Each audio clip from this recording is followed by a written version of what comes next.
Assalamualaikum warahmatullahi wabarakatuh. Selamat datang di Advokat Hermansyah Channel. Bertemu kembali kita. Dalam hal ini kita akan membahas ya, ini ada pertanyaan dari sahabat kita terkait dengan pinjaman online, pinjol.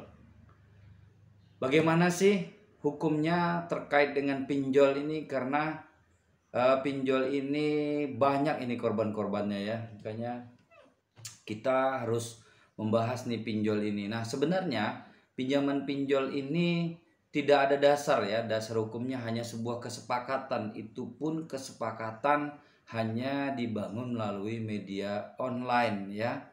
Jadi terkait dengan hal ini, apabila saudara-saudara terkena dengan ancaman apapun, ya paling mereka bisa melakukannya hal itu, karena ada sampai orang yang stres nih gara-gara pinjaman pinjol. Kemudian ada juga di media kita lihat gara-gara pinjaman pinjol ini ada yang sampai ingin menjual organ tubuhnya. Jadi pinjaman pinjol ini sebenarnya nggak ada permasalahan ya, permasalahan hukum. Jika Anda diancam dengan pidana, diancam dengan ini, tidak ada, sebenarnya tidak bisa, karena dia tidak berdasar hukum untuk menaikkan ini ke pidana. Karena kesepakatan antara kedua belah pihak dibangun juga secara online. Nah, saat ini juga undang-undang tentang ITE ya, kejahatan-kejahatan cyber juga belum mendalam tentang hal ini. Jadi kesepakatan online itu sebenarnya tidak berlaku mengikat. Namun bukan karena tidak ada hukum itu ya tidak terjadi saudara membayar hutang saudara. Memang yang namanya hutang tetap hutang. Namun jika ini ada contohnya, sahabat ini bertanya pinjamannya itu dari mulai 2 juta. Nah, tagihannya sampai sekarang 30 juta. Ini kan kita lihat dulu dasarnya apa, karena apa dia 30 juta. Ya karena ketidakmampuan. Gak boleh juga pinjol itu terus akumulasi hari per hari, bunganya terus akumulasi sampai dengan 30 juta. Nah, kewajiban daripada si peminjam ini juga tidak harus melunasin itu, karena ketidakmampuan dia. Ya kalau memang mau dilunasi silakan, pokoknya saja 2 jutanya saja ya.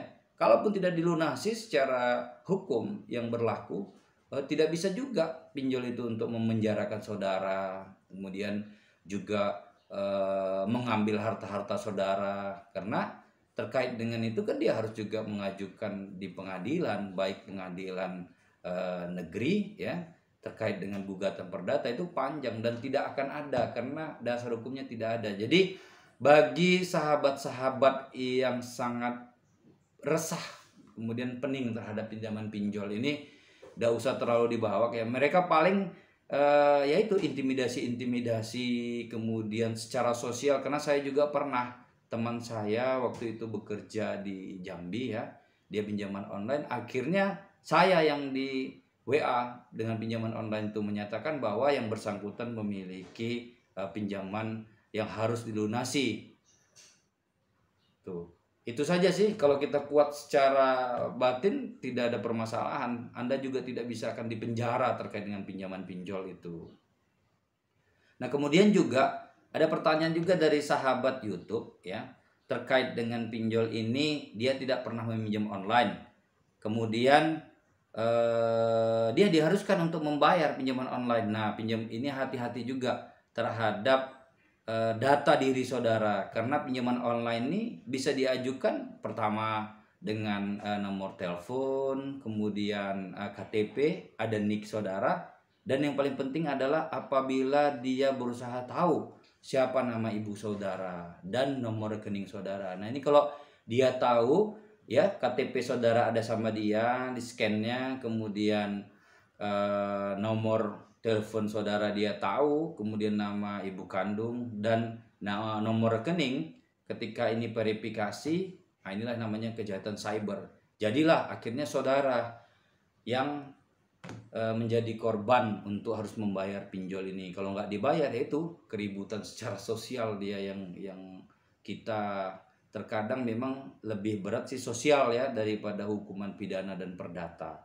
Jadi terkait dengan pinjol ini, saran saya bijaklah dalam memakai pinjaman online.